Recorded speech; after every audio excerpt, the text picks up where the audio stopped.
Christian Whiton, he's the former Trump State Department senior advisor, just wrote an op-ed today on FoxBusiness.com titled, "Trump Should Cancel China Trade Deal and Raise Tariffs." Christian, thanks for joining us. Let's make this brief. We might have to go to the president any minute now. But you say, and I'm quoting you, now would be an unfortunate time to throw a lifeline to the Chinese government. Why? Right, because they're sputtering, really. If you look at it, even the phonied-up economic numbers, Chinese growth probably close to zero, maybe even negative. Food prices have spiked over there, in part because of mismanagement, in part because of swine flu, and they're swimming in debt, a lot of fake debt. So a lot of problems and political problems that are of their own making in Hong Kong. So why give them this deal, which, frankly, they need much more than we do? After all, Trump just got USMCA. January 1st, the U.S.-Japan agreement kicks into place. That's another thing Trump has negotiated, which will help farmers and ranchers a lot. So why give the Chinese something right now that, frankly, they need and we don't? Yeah, and if Boris Johnson wins and we get Brexit, we could have a trade pact with the UK as well. I hear your point, but a lot of Americans, American farmers, American consumers say, look, we really don't like this tariff environment. Why don't we just delay Sunday's tariffs? Would you make the argument that, well, the concession has already been made in that any phase one is already a concession because it's watered down? It's a watered-down version of a broader deal.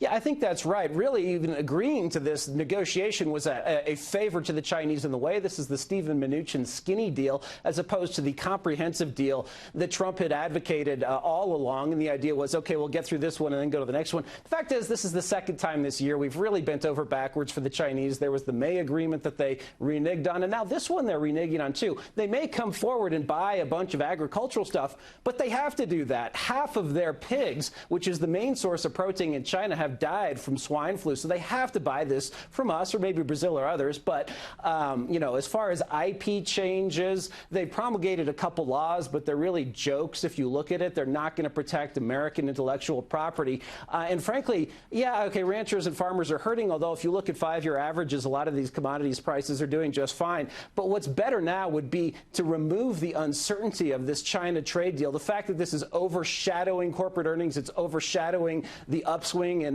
economic performance now that we've gotten the Fed out of the way somewhat. Frankly, just to punt this to 2021 would be good for business. So no China trade deal until 2021, not even trying to get one done until after the election? I think we've tried hard enough. You know, the president will make a decision. I think that the decision will come this week. But frankly, just sort of following through. Again, China has had its chance. Is that decoupling, though, essentially? I mean, we've seen supply chains move out of China, many, including Samsung, to Vietnam. That is hurting China. It is turning many of their booming cities into ghost towns, if you will. But would that mean a complete decoupling?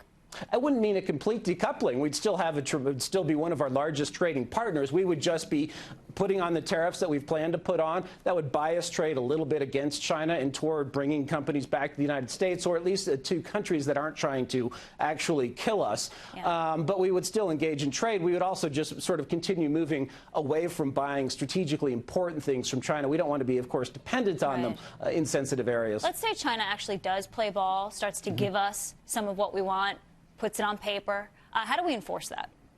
Well, that's the key issue. And the only thing that's worked so far, the only thing is tariffs. You know, there's a statistic that a Chinese scholar came up with. China has agreed to 336 different reform measures, promulgated them, and then just not enforced them. And so they'll literally say anything and sign anything.